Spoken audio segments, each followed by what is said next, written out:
Sí, Netflix acaba de lanzar el primer tráiler de The Red Sea Diving Resort y supuestamente Internet está vibrando. No obstante, debemos puntualizar que, en general, no se necesita mucho para hacer que Internet vibre, así que mantengamos fría la cabeza. La producción de la película comenzó en 2017. Apareció online a principios de 2019, Netflix compró sus derechos de distribución, y luego, de alguna forma, desapareció. Ahora ha vuelto. Gideon Raff se encargó de escribir el guión, basado en la historia real de una misión de rescate de judíos etíopes realizada a principios de la década de los 80. Cuando un equipo de agentes del servicio secreto israelí restauró un complejo vacacional abandonado en Sudán y lo utilizó como base de operaciones, para pasar de contrabando a los refugiados etíopes a Israel. La historia fue contada por primera vez en 1997, en un libro electrónico, por Gad Shimron, El éxodo del Mossad, el intrépido rescate encubierto de la tribu perdida de Israel. Shimron es un periodista que trabajó para el Mossad y tuvo conocimiento de primera mano de esta operación. Hasta donde se puede verificar, todo comenzó en 1977, justo después de la elección de Menachem Start como primer ministro de Israel. Llegaron noticias a su gobierno de que los judíos etíopes habían comenzado a huir de la guerra civil y la hambruna que asolaba su tierra natal, muchos de ellos dirigiéndose al vecino Sudán. Start le preguntó a Yitzhak Hafey, el entonces jefe del Mossad, qué podía hacerse en estas circunstancias. Y 4 años más tarde, el Mossad comenzó a explorar la costa sudanesa en busca de emplazamientos en los que la armada israelita pudiera recoger a los refugiados y transportarlos a Israel. Así es como se encontraron con las 15 villas vacías junto a la playa, construidas en 1972 por empresarios italianos. El proyecto fue abandonado más tarde. Gad Shimron desempeñó una posición clave en la creación y funcionamiento del llamado complejo Perpalsea. El Mossad y Netflix están haciendo su trabajo, al igual que Shimron está haciendo el suyo, ya que la pregunta verdaderamente crucial aquí es por qué hay judíos en Etiopía. Aunque Internet no vibre preguntándoselo, es de vital importancia en lo que respecta al más allá. Hemos crecido rodeados de términos como semítico, hebreo, israelita, judío, que nos resultan tan familiares, que nunca nos hemos preocupado por averiguar su verdadero significado a la hora de asociarlos a personas o idiomas. La falta de reflexión parece ser una de las mayores deficiencias del hombre moderno. Reza el proverbio africano, no saber es malo, no desear saber es peor. Y así, el hombre moderno va de mal en peor y luego, inevitablemente, lo peor sobrepasa lo peor y ya es demasiado tarde para todo. Lo primero que vale la pena señalar aquí es que el hombre moderno no puede aceptar su verdadera posición en la historia, es decir, en el tiempo, o en el universo, que es el espacio.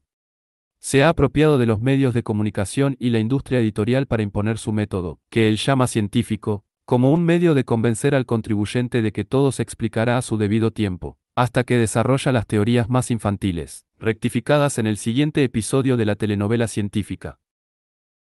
El supuesto método científico del hombre moderno se basa en la oscuridad y en la jerga demagógica que ellos llaman terminología especializada. En los laberintos lingüísticos por los que nadie en su sano juicio está dispuesto a deambular.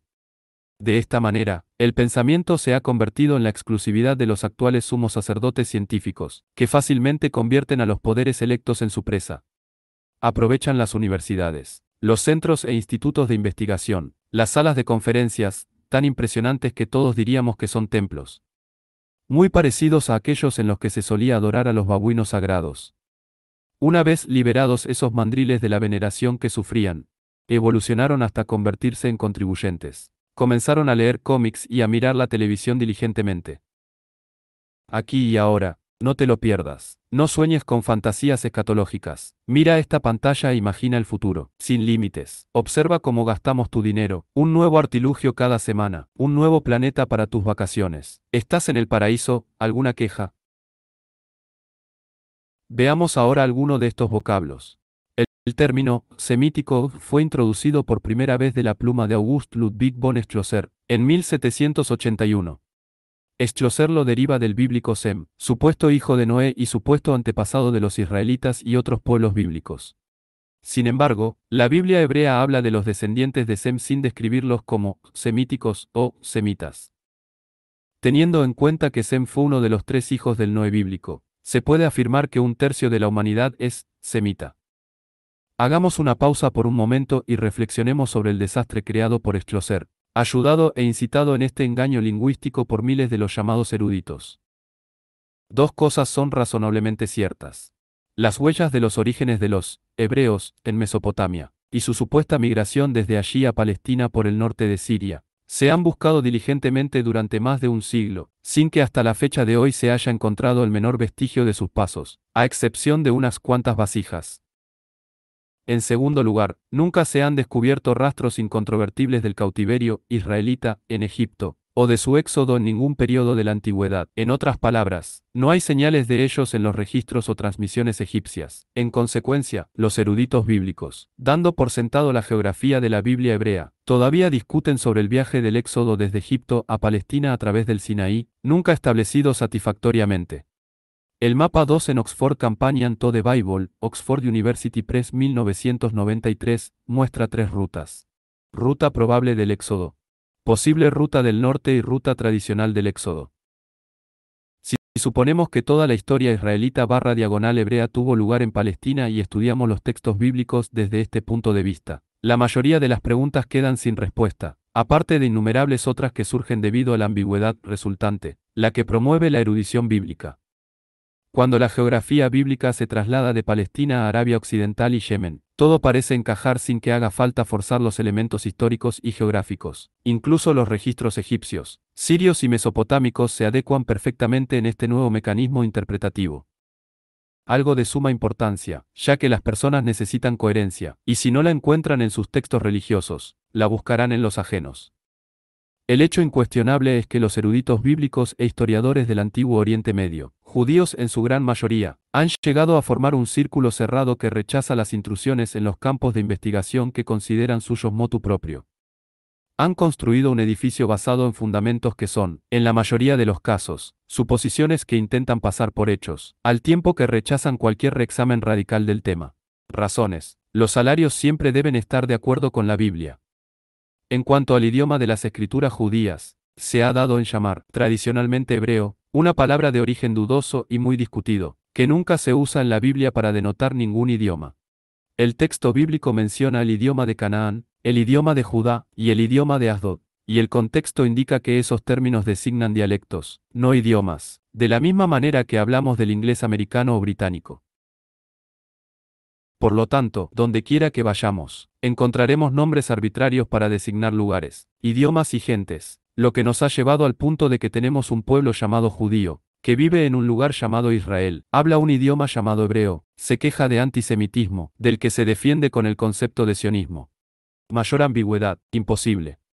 Ambigüedad que utilizan hábilmente para impedir que pueda verse el bosque a través de ella. Para que el bosque fuese un poco más visible, tendríamos que hablar de los masoretas y de las dificultades de vocalizar un texto consonantal escrito en un idioma que no se habla desde hace más de 1000 años, de por qué Jesús es un nombre erróneo, pronunciado de manera diferente en cada idioma, del Nuevo y del Antiguo Testamento y de cómo se establecieron sus cánones, y aún más importante, cuándo, de por qué se cambió el término Misra por el de Egipto, de por qué Jacob no puede ser Israel, del concepto de profecía y de cómo los judíos se lo arrogaron para ellos como su derecho de nacimiento. Estamos sin aliento, a punto de asfixiarnos. Así que volvamos a nuestra pregunta inicial. El Corán, que se reveló para aclarar y corregir todo lo que se había malinterpretado o alterado maliciosamente, designa a las personas que fueron guiadas por Musa, Moisés, de 4 maneras diferentes. Banu Israel, creyentes. La gente de Musa, Moisés. Y Yahud, judío. Al analizar los contextos en los que aparecen, queda claro que esos nombres no se usan arbitrariamente. El Corán es puro rigor y precisión, o de una manera que pudiera implicar que siempre se refieren a las mismas personas en las mismas circunstancias y pueden, por lo tanto, intercambiarse. Más bien, se usan en relación con un periodo particular de su historia y con la forma en que se podría caracterizar su evolución espiritual, y su actitud o comportamiento. Yahud deriva del verbo jada, y significa en lengua árabe, regresó del bien al mal y del mal al bien. Se arrepintió y regresó a la verdad. Y se refiere a su tendencia a transgredir y renegar, y por lo tanto describe una actitud o comportamiento, un rasgo constantemente recurrente de los Banu Israel. Por el contrario, cualquier diccionario o enciclopedia estándar nos dirá que el término judío se deriva de la palabra hebrea bíblica, Yehudi, que significa del reino de Judá, o judío, y que pasó al griego como Iudaios, y al latín como Iudaeus, convirtiéndose más tarde en el Hugh, del francés antiguo después de que se eliminase la letra D. Una explicación insatisfactoria ya que la palabra es mucho más antigua que el reino de Judá. Si se acepta, deberá deducirse inevitablemente que Musa, Moisés, no era judío, y si no era judío, ¿quién era? Esta es la súplica de los Banu Israel, o los hijos de Israel, después de que pidieran ver a Alá y después de que Musa intercediese por ellos, ya que la pena por insistir en semejante antropomorfismo propio de gente idólatra era la muerte. Éxodo 33, 20. Una vez más fueron perdonados. Se utiliza el verbo judna para indicar la acción. Resulta desolador que esto ocurriese después de que habían adorado al becerro y habían sido perdonados. Musa, que se identifica con su pueblo, intercede así por ellos. El término Yahud debió haberse originado dentro de los mismos Banu Israel. Pudo haber sido utilizado por los que estaban firmemente asentados en la creencia para describir la actitud o el comportamiento de los transgresores, que de ese modo habrían sido denominados aquellos que van del bien al mal y del mal al bien, Yahud.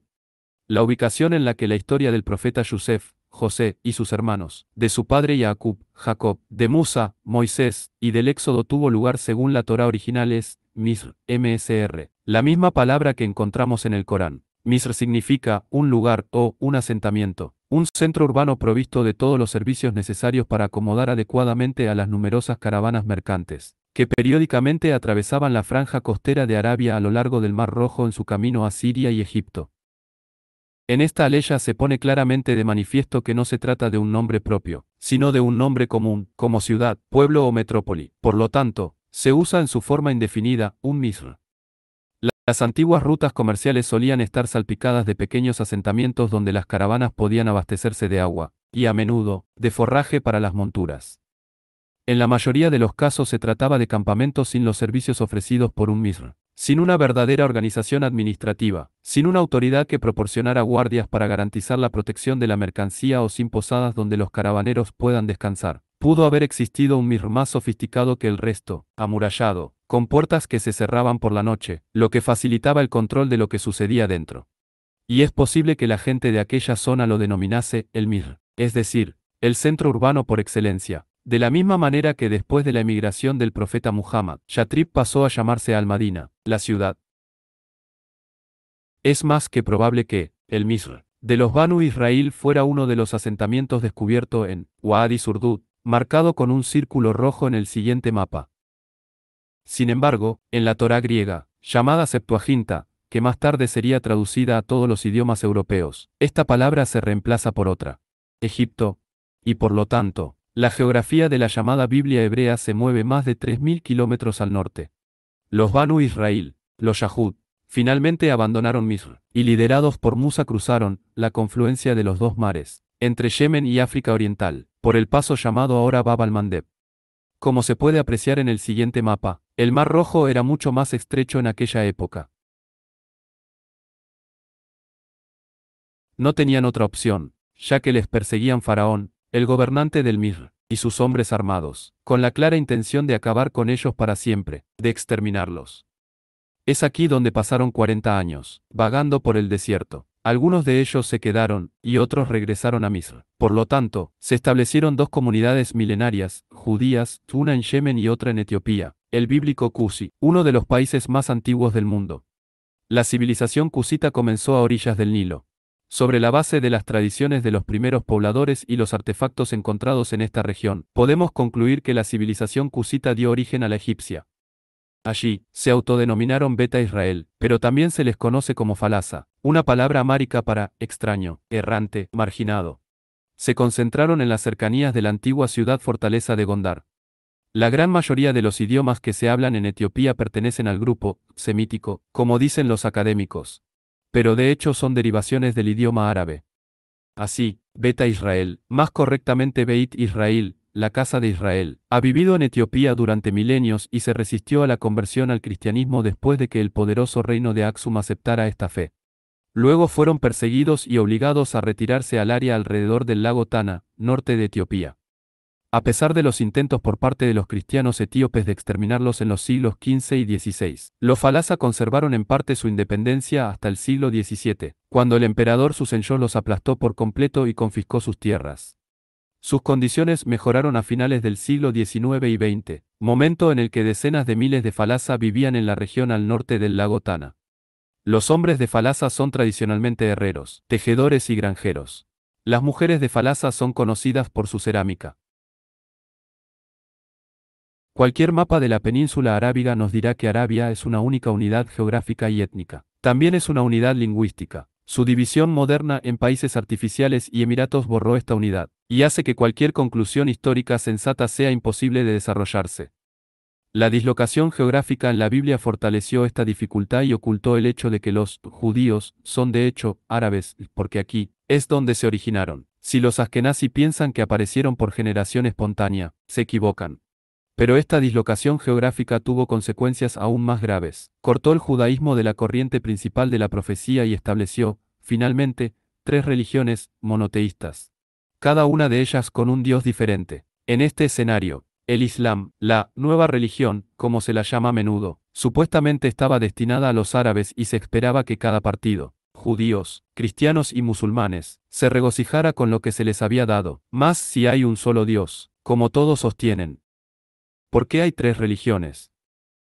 Abandonemos, no obstante, todas estas ambigüedades, pues carece de importancia si las personas que vivieron en Yemen hace miles de años usaron este o aquel tipo de cerámica, o se casaron con 1 o 7 mujeres, o si Artajerjes fue una figura histórica o una fantasía erudita. Carece de importancia, de hecho, cómo se bañaban los romanos o lo que sentían al conquistar nuevas tierras. Aún menos importantes son las leyes griegas o los hallazgos astrológicos. No tiene mucho sentido, existencialmente hablando, analizar las razones psicológicas que contribuyeron a la caída del imperio azteca y su conquista por parte de unos pocos españoles barbudos. Después de todo, nuestro verdadero negocio es vivir de manera que no tengamos que sufrir la terrible sorpresa que les espera a los negligentes con la verdad el día que salgan de las tumbas. Todo afán nos lleva a la enfermedad, pues no hay un propósito especial en nuestros actos. Podemos ser más científicos a través de la observación atenta de lo que nos rodea, que clasificando a los coleópteros. Del mismo modo, mirar al cielo y reflexionar sobre su inaprensible estructura aporta más conocimiento que gastar tiempo y dinero en la construcción de extraños artefactos destinados a transportarnos a millones de años luz. Todos probaremos la muerte. Sura 100. Los corceles. En el nombre de Alá, el Clemente, el Misericordioso. Juro por los corceles que resoplan cuando corren velozmente y hacen saltar chispas con sus cascos cuando pisan sobre las piedras y se lanzan contra el enemigo en una batalla al amanecer, levantando una nube de polvo e irrumpiendo en las filas del enemigo, que ciertamente el hombre es muy desagradecido con su Señor.